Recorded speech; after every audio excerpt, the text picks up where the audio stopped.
I'm Chris Erdmann, and this is Made of More, the show where we go beyond business to uncover real stories that shape entrepreneurs, leaders, and change makers. Every Wednesday at 8 a.m. on KKNW, we explore the pivotal moments, the adversity faced, the risks taken, and the resilience found along the way. This isn't just about what people have built, it's about who they've become.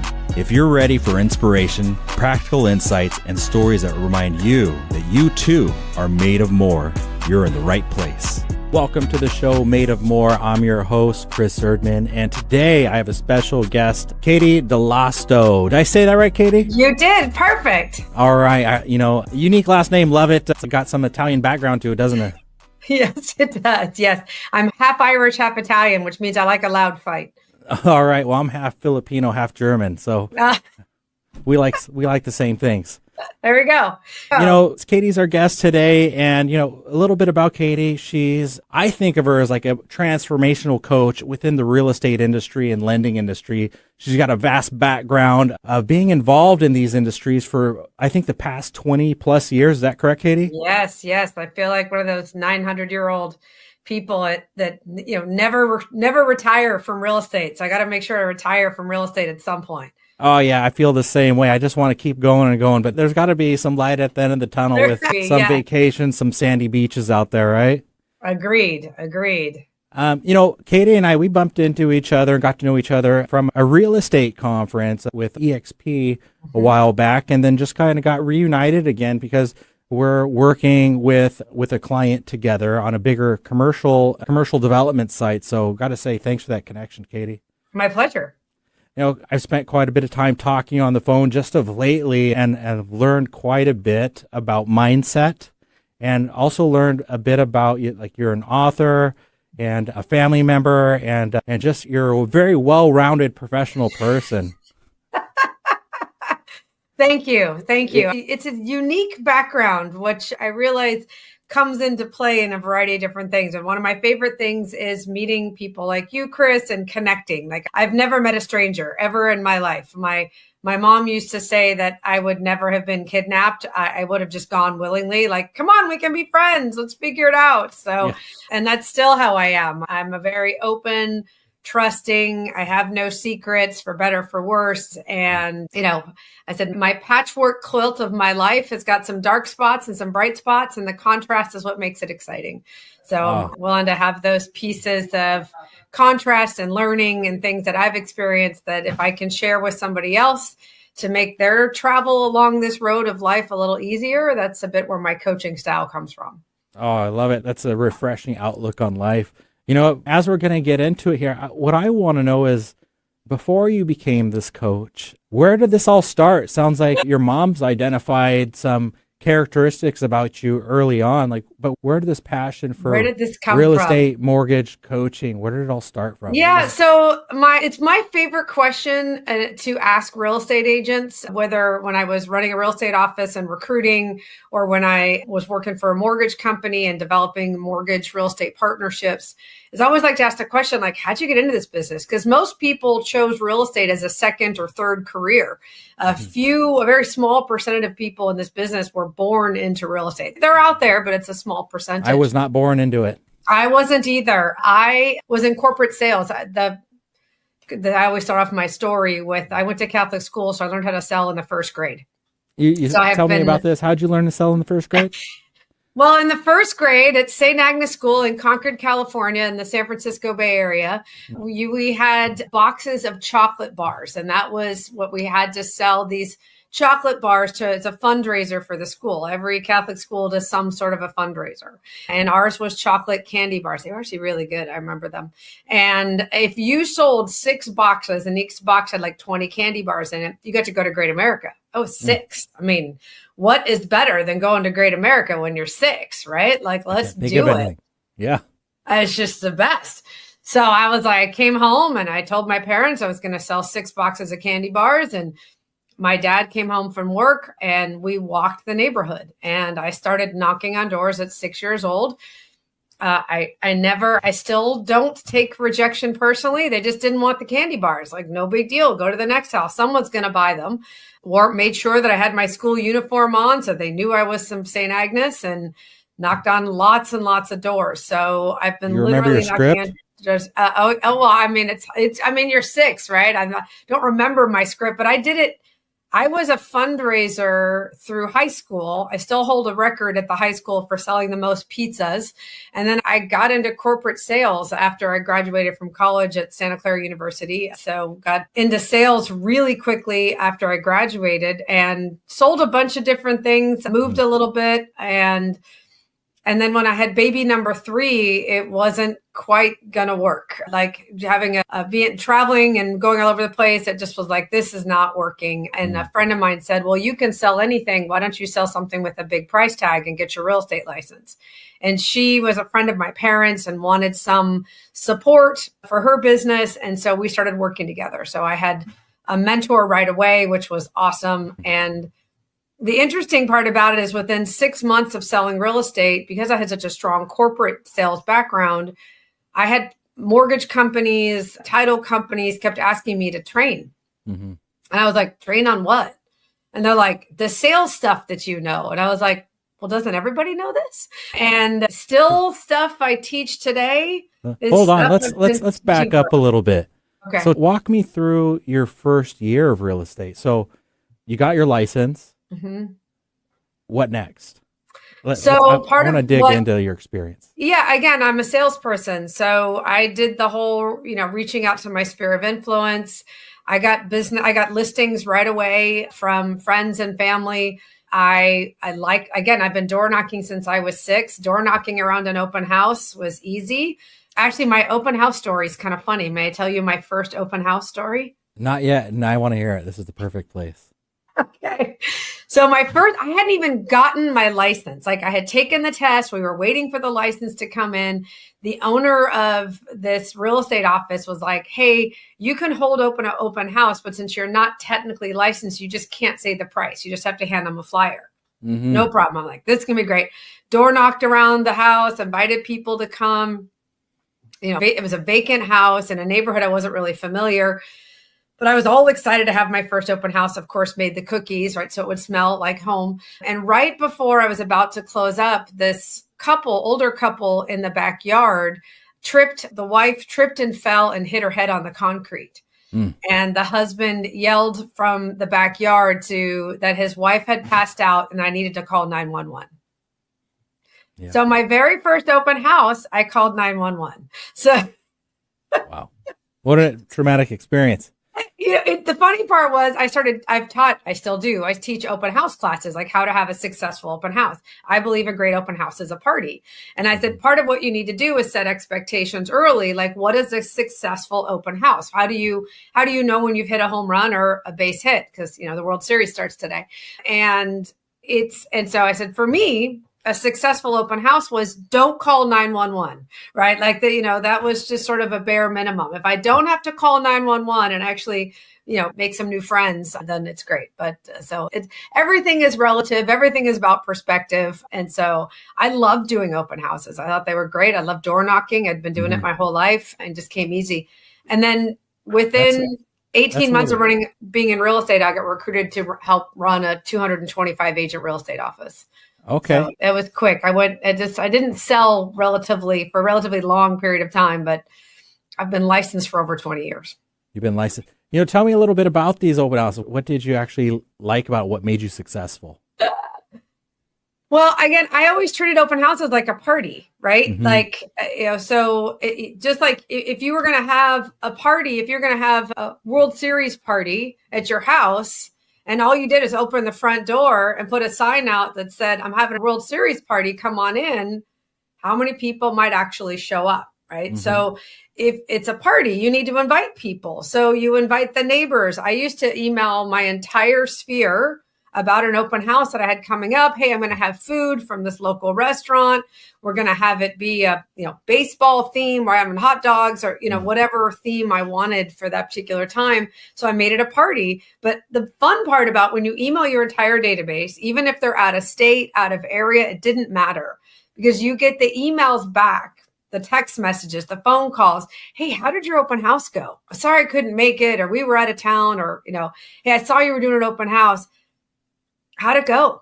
And so then it gave me a reason to show off. right? It'd be like, yeah, it was my open house. It was amazing, right? And so we had all sorts of traffic come through, but then it made it more fun. When there's, even if it's the neighbors coming by, it's still fun. It's still this party atmosphere. And it's the true buyers that are walking in, or the people that are thinking about selling their home, and they're seeing all this activity, and they're like, they don't know that half the people there are your friends.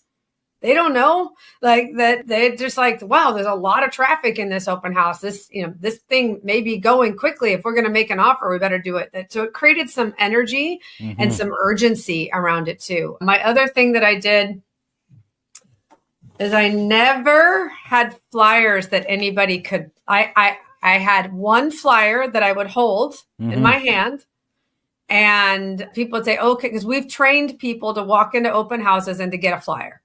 Yeah. Right. We have trained the consumer to do that. And so I used to hold my one flyer in my hand, or sometimes I'd have it like in a plexiglass little holder, and somebody would say, oh, could I get a flyer? And I was like, oh, you know what? We just ran out. I'm getting some more printed. Could I get your email address? And I'll email it. Now, today you do it with a QR code, right? And they have to enter in their email address. And so, one, you're not printing out flyers that are going to end up on the backseat of somebody's car and spending all the money around that. And then also you get lead capture, right? So you're getting to capture people's information and have some follow-up around that as well. That's brilliant. I love all that. And you're actually the first person that I've ever heard say that they emailed their entire sphere for an open house. I got to say that's bold. And I also think that it's brilliant to update people on it. I'm sure that email can transform in many different ways into probably a market update or something a little bit more personal as well.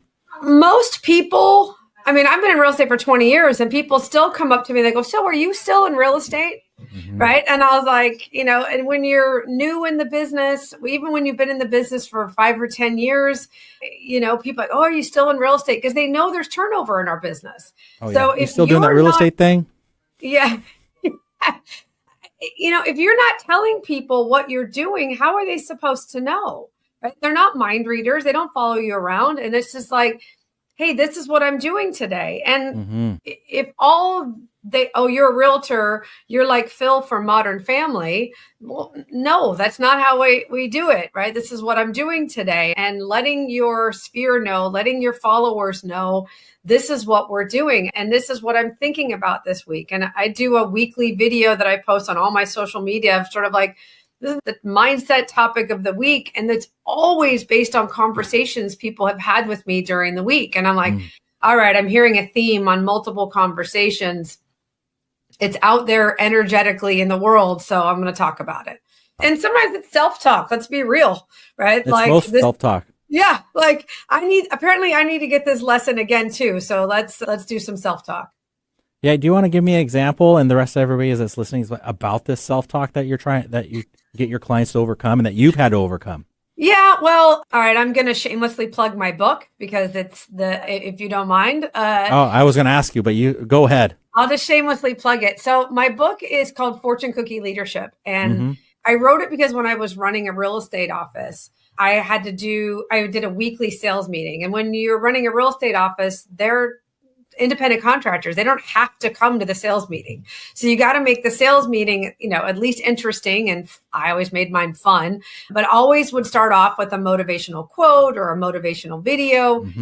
And every week, like working on what's going to be my motivational quote of the week was sometimes exhausting, because if you Google inspirational quotes, you'll drown. It's too many, right? And so I was like, gosh, I wish I had a book sitting on my desk. I could flip through and go like, yeah, that one, that sounds perfect. We're going to do that. It also, my book is written in memory of my mom. She was the queen of the one-liners. And so my daughter told me that I parented like a fortune cookie. So that's why it's Fortune Cookie Leadership. So it's 52 one-liners, one for each week, a little story of where the one-liner originated, and then the message for your business or your life. And so it's a lot. So that's my weekly little motivational series is around a fortune cookie wisdom. So still like these one-liners, these something, just little tidbits. Like if you want to go deep on any of those topics, you could absolutely go down a rabbit hole and really dig into like that. But particular topic really hit me today, I want to dig in a little bit more, you can do that. Mm-hmm. But for the most part, it was more of like just these reminders. So the one I did yesterday was around connection with social media. And I mean, I'm a huge AI fan and how AI is automating a lot of things. What should help you do is create more systems more quickly so that you can get out in front of people. I'm a huge believer that technology is designed to get us away from our computers. There's so many tools out there that can get us away from our computers and getting face-to-face.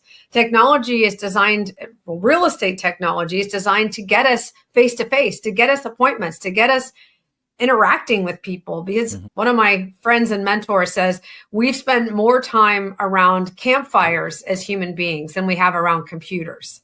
And so there's part of our brain chemistry that's designed to have connection with humans sitting around a campfire. And the more we spend in kind of a screen, the worse it is for our mental health, for our personal growth, for people to get perspective. Because if all you're ever listening to is people that agree with you all the time, doesn't help any of us grow. And being around whoever our campfire is. And sometimes it's even just, I'm going to go and sit at a coffee shop and just people watch and just, like maybe check my email, but just to be around other humans. Otherwise, we continue to deal with isolation and loneliness. And real estate's a very lonely job. Even though you're around people a lot, you're working. You're working in a stage environment. There's not a lot of, even if you've become friends with your clients, it's not when you're in the middle of the transaction, right? That's right. So I love that you're focusing on connection, because I think all of life is based on connection, connection, caring, and service.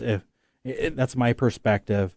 And I agree, being in this business about 20 years, it's like, even though you're on and you're around wonderful people all the time and you are having deep, meaningful communication and connections, but for short spans, like 30, 45 days usually is that span of relationship. And then it kind of spans out between the time that you're talking. But what kind of, before our break here in a minute, what are a couple of your top tools that you like to coach on for getting people connected? You guys are going to hate me for this one. Your phone, right? Like pick up the phone. So instead of text, call people. They want to hear your voice. I mean, there's so much in communication and tone of voice and cadence and energy and like the sound of, you start thinking of like, I remember my grandmother's tone of voice, right? And how that felt, right? It's different than the text, right? Oh, I remember how nice it was to get a funny emoji. Mm-hmm. No, right? I like I like having the conversations, and then it's an opportunity when you pick up the phone to say, "Hey, I haven't seen you in a while. Hey, do you want to go for a walk? Go for a hike? Get a cup of coffee? That in-person connection, yeah. I mean, even if it's somebody that's far away, it's like, hey, have you, do they live someplace cool? But it might be fun to schedule a visit to. They live someplace or invite them over. Yeah. Oh, yeah. Wow. We're going to leave everybody with that thought. We're going to get into your second, but right now we're going to go to a few messages. You're listening to the show Made of More. I'm your host, Chris Erdmann. We're sitting here with Coach Katey, and we'll be back. Stay tuned in because we're going to be back, get right into it.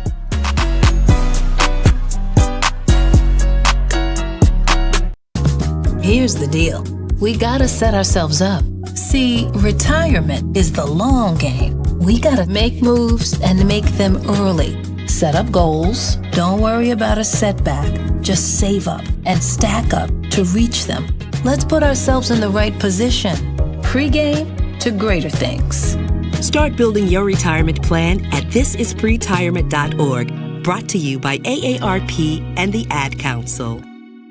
Are you ready to discover remarkable stories of resilience and cultural connection? This is Diaspora, a show sharing the journeys of first-generation immigrants from the Indian subcontinent now building their lives in North America. Inspiring, insightful, and always engaging, Diaspora offers a unique perspective on the immigrant experience. Join me, Aditya Mehta, my guests, on the Diaspora Show every Wednesday at 2 p.m. right here on KKNW. Miss a show on KKNW? Check out 1150kknw.com for podcasts of many of our programs. That's 1150kknw.com.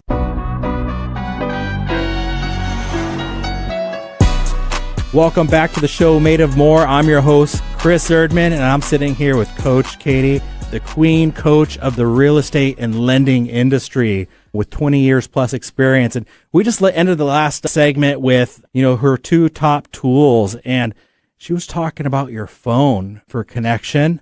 And then what's number two?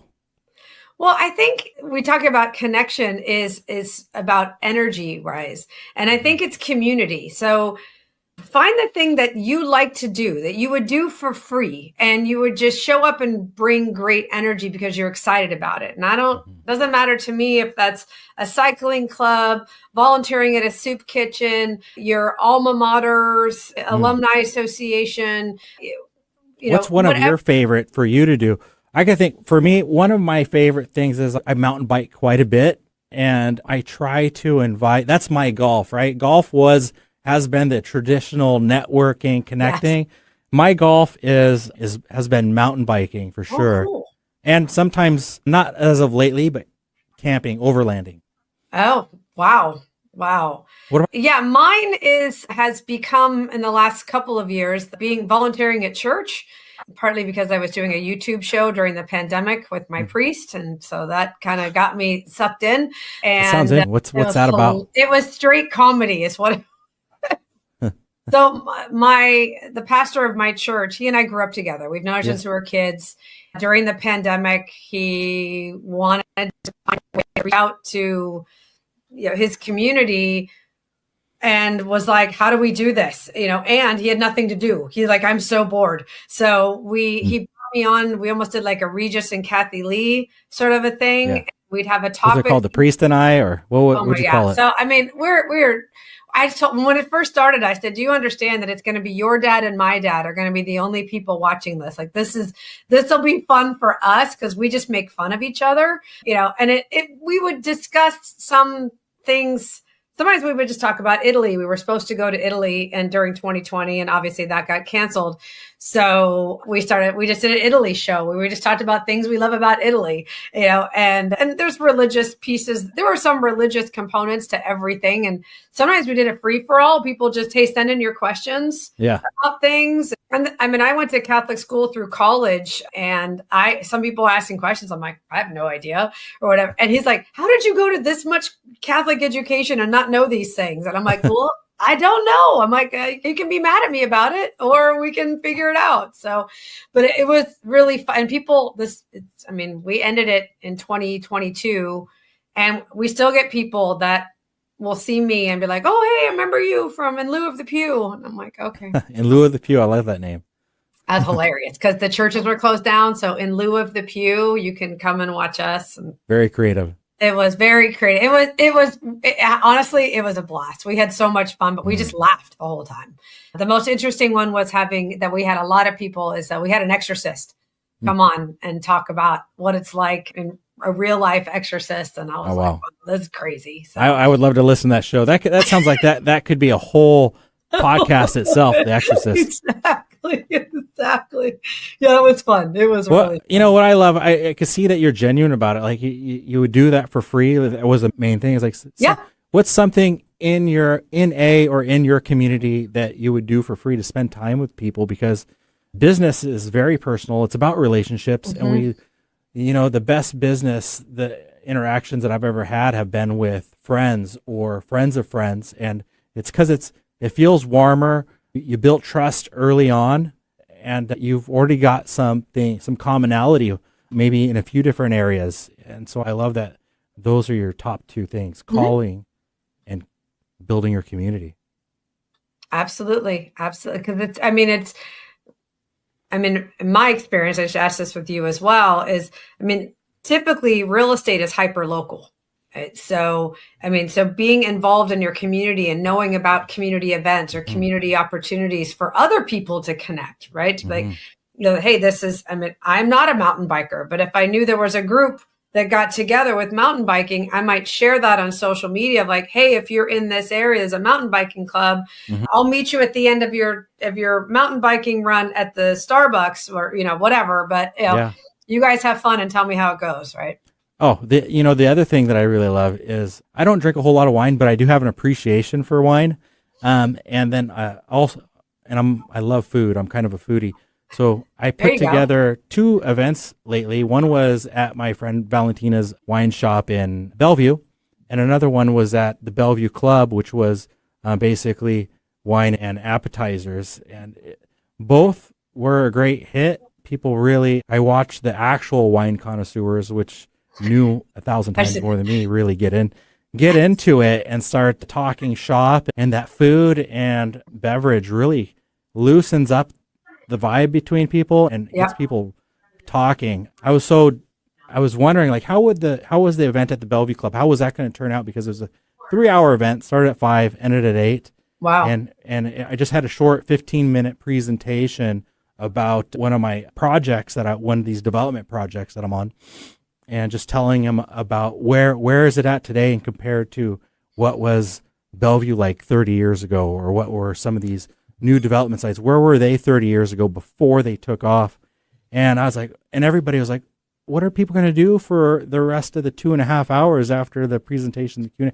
But I tell you what, there's 80 people that showed up, and probably about 75 of them stuck around till the very end at 8 o'clock. And I was like, wow. And it's been a few weeks since then, and people are still calling me today or texting me and just like, what a great time that they've had over there connecting with everybody. So one of my gifts to them was not necessarily the food and beverage, but the gift of connecting like-minded people together. And I was like, wow, I was so blown away. I can't wait to do something like that again. And that's what people remember, is how they felt, right? So it's, they may forget exactly which wine was their favorite, but they will remember the connection, the energy, for lack of a better phrase, the campfire of impact of being together with like-minded people sharing an experience. Yeah. And I tell you what, that wasn't free. It cost me. Yeah. And I would do it again. It's an investment, Chris. It's an investment. Oh, cheaper than therapy. So cheaper. Yeah, that is cheaper than therapies. Well, speaking of investments, tell me some other ways that you coach or would like to share about investing into your business, whether it's for you or for your clientele. Yeah, I believe in partnerships, right? I'm a big fan of 1 + 1 = 3. And, you and I are connected because of you being focused on commercial real estate. And I just think there's such an opportunity in our business for collaboration. And I find it interesting that there's commercial, as a residential agent, and being on the leadership side for most of my career, it's like, well, you can talk to, you can get support from your loan officer. You can get support from your title company. You can get support from your commercial agents in your company or in your community. And, and reaching out to create your own like campfire group, right? Of like, who are the people that we could all work together and make 1 + 1, have 5 people double each other's production, right? And build this sense of community, because I think there's a massive disconnect between, so I just want to ask you about this. Like, so I've always thought it would be a really easy back and forth residential to commercial, like, because of how we look at the business differently. I have a whole soapbox thing about how to answer how's the market, but we don't have to get into that right now. I do want to get into that. Oh gosh, later. It's a soapbox issue. Yeah. But if I'm at a cocktail party, or I'm at, out for a walk, or run into a friend at the coffee shop or the grocery store, and it's like, hey, you run your own business. Do you own the building? Right. And I think that's a question that most realtors don't think to ask. And I'm asking you, like, do you get a lot of leads from residential agents? And where could residential agents not only help support their own business, their own community, but support their commercial agents in their neck of the woods? Yeah. So the question, how do commercial agents and residential? Well, how could there be a better part? Like, I'm looking for creative ideas of how could residential and commercial real estate agents work more closely together. Like, I don't think, do commercial agents consider residential agents referral sources? I don't think a lot of commercial agents necessarily do, but I think that it's a valid referral source, and it could be a very big one. It comes back down to community and relationships. Like where are we spending our time and our energy and focus? Who are we giving back to? And I think, and this is actually part of the reason why I admire you so much, is because you're a very holistic person. You, at the same time, really believing in technology. But it's clear it's about relationships, about community, it's about connection with you. And I think that is a misgap. Commercial real estate agents and residential agents should have more conversations, should grab coffee together, should formulate a business group together with other professionals. I belong to a 60-person business group here in the East Side in Bellevue area, and it's got somebody from almost every industry in there, and it is a referral network, but it's not necessarily for me to get referrals. But I just find out what I've seen over the past couple of years is how many referrals I've given out to my group, and once in a while I'll get something back. So I think, like, even thinking bigger, it's like, yes, residential agents, they need to go out, and they should, in my opinion, is at least pick 5 to 10 other industry leaders, whether it's insurance, commercial insurance, residential insurance, and so on, and find a time to meet regularly.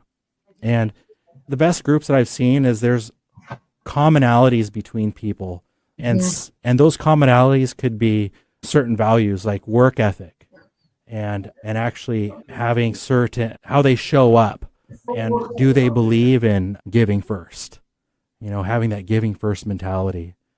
And so that's part of my belief system, and really checking yourself and understanding it's not what you can get out of it, but it's what you can give to the other people, because hopefully you've picked your circle so carefully, and just knowing that they're the people that are also not necessarily expecting, but also wanting to give too. And giving doesn't always mean a referral for business. It could be, they might give your referral for an attorney or a doctor or somebody, if they're not in the group, for when you need that, or when your clientele, even more importantly, when your clientele might need that. Because part of our value, whether you're in commercial or in residential, and I'd love to hear, is not closing a deal for your client is not the only thing. It's about being that connector of the escrow person, that painter. As funny as it sounds, maybe it's the chiropractor or the dentist. It's right. How connected are you? Mm-hmm. Yeah, I think it's also, like I said, you're building relationships, right? Of hey, I want to be the hub of the wheel, right? Mm-hmm. And so with your clients, reminding them that you are the hub of the wheel. Like, look, I mean, it's people make this joke with me all the time that I know everybody. And I know people that, like, how do you know so?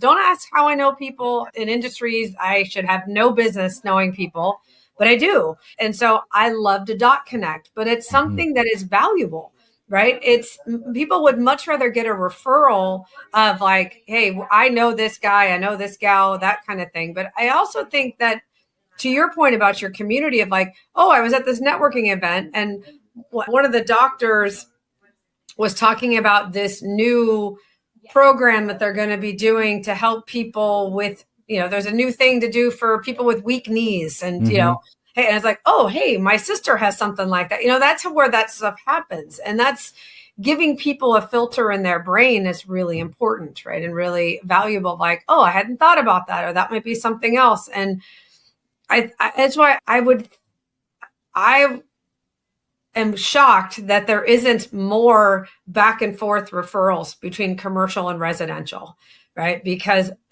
we're both in the people. Well, Simon Sinek says 100% of clients are people, 100% of your team are people, right? So you're in the people business. We're all in the people business, right? So, but having that, like, hey, what's one more question that a residential agent could be asking their clients, or what's an email or a social media post that can be done together I mean, I'm even thinking about your wine events, like having it co-sponsored with one or two residential agents in the area to say, hey, invite your people. We're going to talk about what's happening as far from a development standpoint and what that means to them. And then what are the opportunities for those people and what is the impact it's going to have in, their greater community. I mean, there's absolutely your brain spinning. I'm like, wait, yeah. And then it's not so as expensive for you. So then, you're sharing but then it's, again, you got a larger group. There's more interaction. There's more conversations, and you just never know where something's going to lead. And I had a few wonderful residential agents there, and also, my business partner Stacy Graves, she helped invest in that as well. And so, yeah, it's just bringing all the pieces of the pie together. I think you're really onto something. And what questions should residential agents be asking? I think first of all, they should ask their commercial friends, do your clients ever have a need for a residential agent? And, most of the time it's going to be a yes. Of course. And then also asking their client, I love your question when you're going to somebody's business. Do you own the building that you're running your business out of? Love that. I mean, that's because that just turn into, it's obvious what it could turn into, just turn into so many things. And, but the biggest question is, do you want to, or why don't you? Well, I mean, let me know when I can have my soapbox about how's the market. But you have it right now. Well, how about let's do that here in a little bit because, let's end with that. So, and we're going to come back to the next segment here because it's obvious we could have 5 or 6 shows and just keep going. So maybe you're going to you ended it with the priest, and maybe we'll continue another one together. So you're listening to the show Made of More. I'm your host, Chris Erdmann, and we got Coach Katey here, the queen coach of the mortgage and real estate business. So stay tuned right after these messages.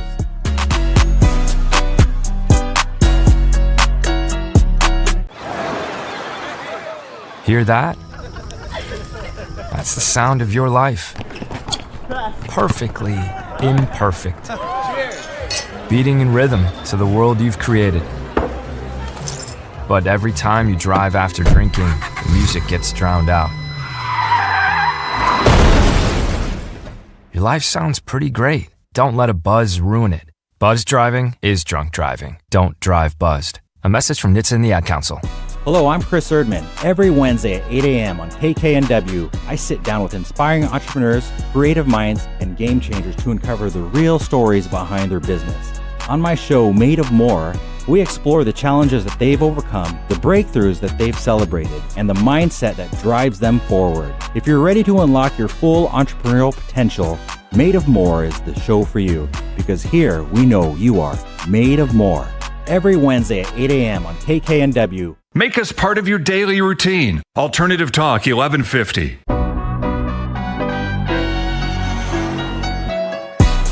Welcome back to the show Made of More. I'm your host, Chris Erdmann, and we're sitting here with Coach Katey, the queen coach of the real estate and mortgage business. Isn't that correct? Yes, absolutely. It's I like it. I'm gonna have to get new business cards now.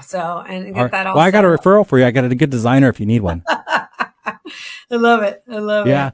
So, Coach Katey, you wanted to talk about how's the market, and this is a loaded question, and it is. And I actually heard you speak about it a little bit, and so I can't wait. Just how is the market? How do you want to answer that? Well, here's the thing. This is the number one question that most real estate agents, and do you get it as a commercial agent? Do people say that to you? Hey, how's the market?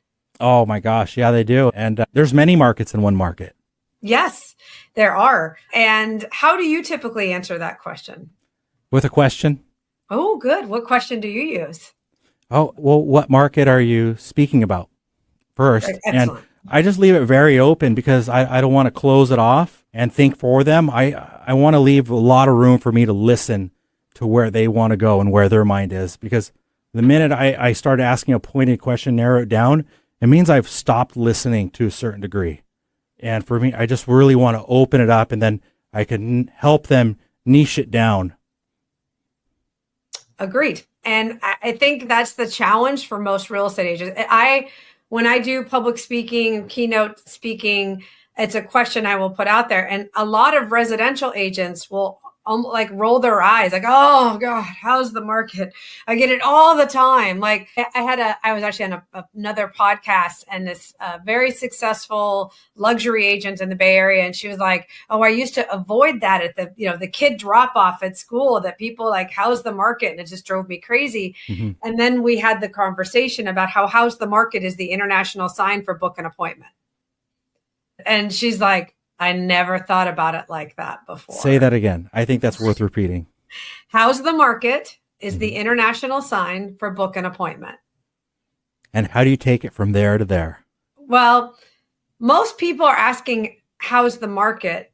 Not because they don't know how to use Google. Because can you Google how's the market?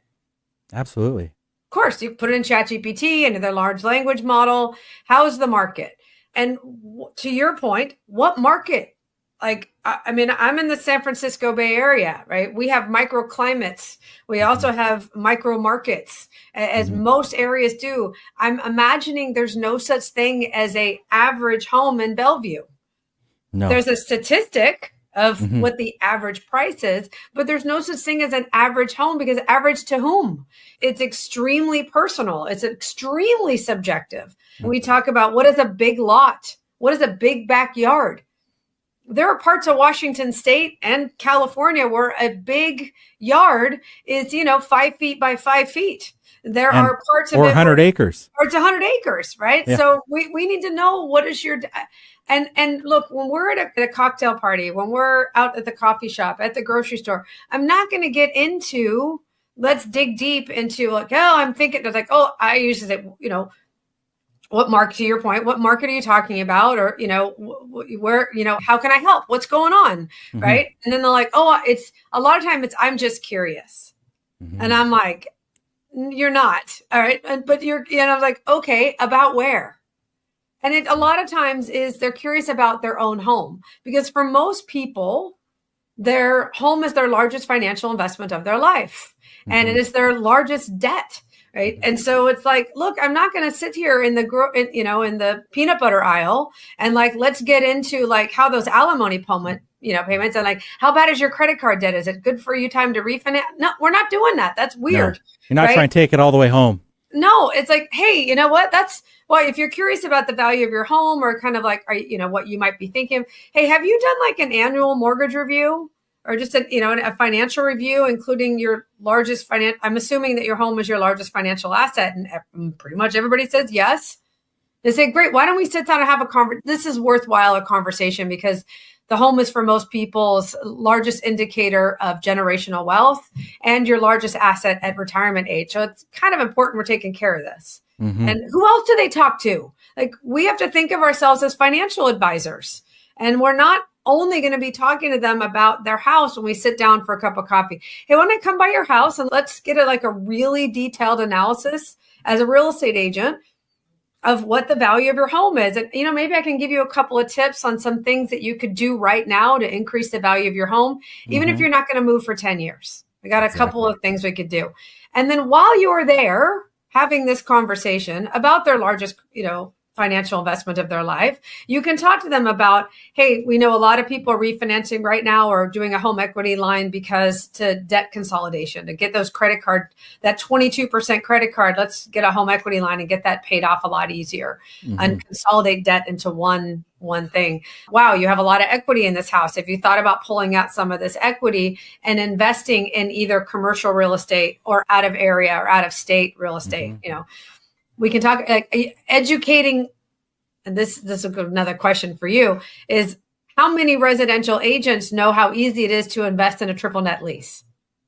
Probably 1%. It feels like a lot of them don't know what a triple net lease is. They don't know what it is. And if you don't know what it is, you're allowed to call me. I'll tell you exactly what it is. Please call him, because if residential agents are listening to this, understanding triple net lease and understanding how it works in a 1031 exchange and how there's so many cool benefits to it, which I won't get into. Chris is the expert, but like having a conversation with someone who goes, oh, I don't want to buy a rental property because I want to do a tenants and toilets. Oh, well, then I got a solution for you.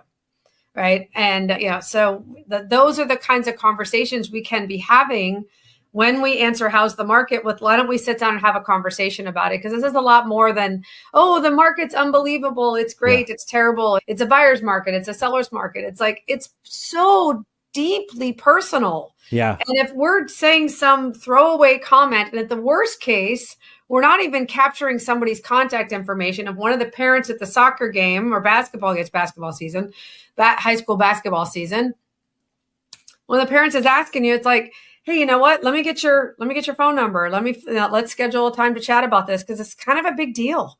It's such and we're a big not deal. going to talk about somebody's credit score at the basketball game. Like, that's weird. Yeah. Yeah, you're getting into really intimate details. They might actually walk away feeling awkward that they opened up. And also, not that you're trying to leave mystery, but if you're at that dinner party, I've noticed it's much more valuable to speak to it just enough and keeping it pretty short but not abrupt, and to make them feel honored and that you're having normal, regular conversation and gaining rapport, but then to pivot and say, I would really love to continue this conversation in a different setting. Maybe we could grab coffee, or I meet me at my office, or I come to your house sometime and ask for their contact info. And then that way, it's because you could really turn off a lot of people at that event based on that conversation. And I think people get lost in just trying to go all the way to get them say, yes, I'll work with you. In reality, which is weird. All you're really doing is trying to gain rapport, understand them, and start a relationship with them. And that takes time. And the best business, and I've heard you say it, is based on relationships. Yeah, this is a relationship business. And it's not only relationship with prospective clients and referral sources, it's also relationships with our other realtor friends, whether they're in your area, they're commercial agents, they're out of your area. We get paid to make friends and then help our friends make great decisions. On top of that, I think it's also worthwhile just real estate agents gaining a good real estate agent sphere. I was just looking for somebody in Lake Bay, Washington, Gig Harbor area today. And luckily I had some relationships and I could make something happen over there. Or another one, we're doing something down by the mountains here. And I think that's really interesting. Yeah. And then also something that's happening in Moses Lake. So it's just, and these are just even commercial to commercial real estate agents. Like it really pays to dive deeper in relationships in different areas. And that kind of goes back to how we met. We met at a conference. Mm-hmm. Yep. And no better place that I could think of to meet quality agents than at a conference, because these are the people that are investing back into their business. When you are looking for a referral partner or somebody, a strategic advisor, it's going to be part of your, it doesn't live life doesn't live in a bubble, your personal and professional network. Like, what is criteria for you that you look for in a great strategic partner? Somebody that's active and passionate about what they do. So they have a good knowledge base and they have good values to showing up and getting the job done, and if it can come through a referral because somebody's worked with them, wow, even better, because somebody's already vetted them. Right. So there's a trust factor that has to happen, right? Yeah, there's a trust. And I just want to say, you could keep going on that, but we have about 6+ minutes left. So I do want people to know exactly how to find it. Right.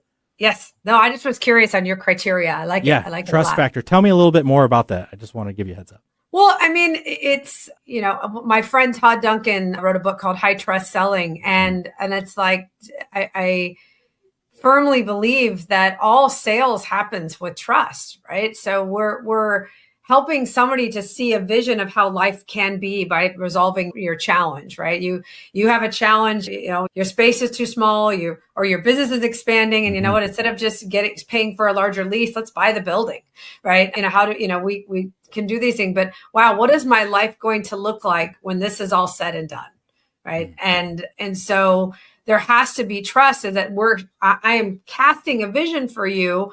Do you see it with me? Can we move along on this path together? And I'm going to shepherd you through a really important investment, whether it's commercial real estate, residential real estate, or even if you're in the mortgage business, it's like, look, we're going to talk about your largest financial investments, your largest debt of your life. This is really important stuff. And we want to make sure that we are shepherding you through a process and guiding you down to this vision that's been created. And I think it's really cool. I love that. You're speaking to the choir, and I think you and I should have a show just on sales and trust. Woohoo! All right. Let's do it. So I got 2 questions for you, and we have limited time. Number 1, how do people find you, and what else do you want them to know about your business? Okay. People can find me, Coach Katey, Katey, Coach Katey on everything. So, and Coach Katey came from being a little league coach when my son was 5, and the name stuck. And I've been Coach Katey ever since. If anybody wants to talk about baseball, I'm always interested in having that kind of conversation. So Coach Katey, find me. You can DM me. If you want to be on my weekly email distribution, just go ahead and DM me or the best email and I'll put you on the list.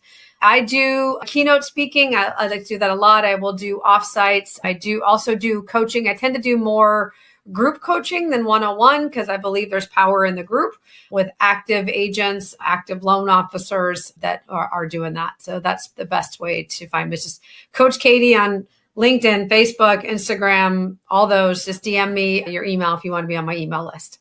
I'm going to get on your email list. I think I already am, but if I'm not, you're going to get another email from me. Perfect. All right. Next question. What does Made of More mean to you and your business? You know, when I was first thinking about the name of this show, I was like, what does that mean? And to me, Made of More is that for me, it feels like there's always more. There's more to learn. There's more to grow. I'm a firm believer that you're either growing or you're decaying.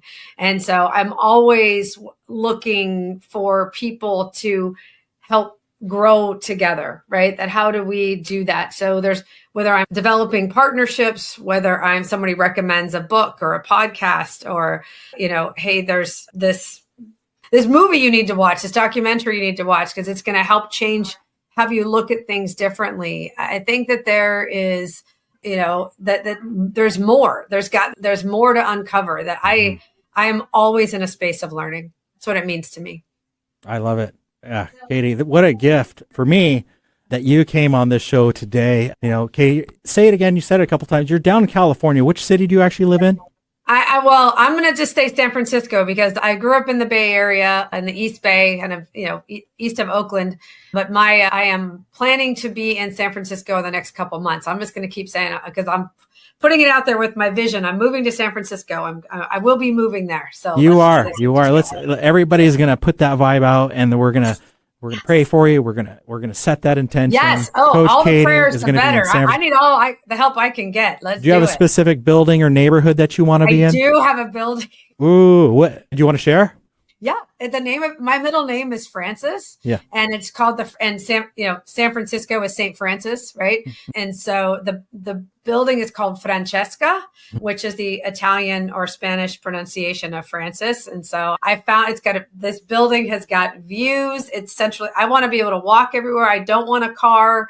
I want to walk or take public transportation everywhere and hear the cable cars in the morning. And it's right in the intersection of the cable cars. It's awesome. So yes, I do. I could see you there. I love San Francisco. I got family members that live down there. Come visit. San Francisco area, San Rafael area, and the Sea Ranch area. So. Oh, yeah. Nice. Well, you've been listening to the show Made of More. Thank you, Coach Katey, for it's been so much fun just having you on here, and definitely got to come back again because you just have so much wisdom, experience, and I feel a little bit better after talking to you about the real estate industry. So, thank you. Thank you for having me on. It's an absolute pleasure. I love continuing to build and deepen our trust with each other and our friendship, and these connections. You are just such a gift. So thank you. Thank you. Thanks for tuning in, everybody. You've been listening to the show Made of More. Chris Erdmann, and you got Coach Katey here. Thanks for tuning into this episode of Made of More on KKNW. Whether you're on the road, at the office, or listening from home, keep chasing what lights you up, keep building what matters, and never settle for less than the life you were made for. You are made of more.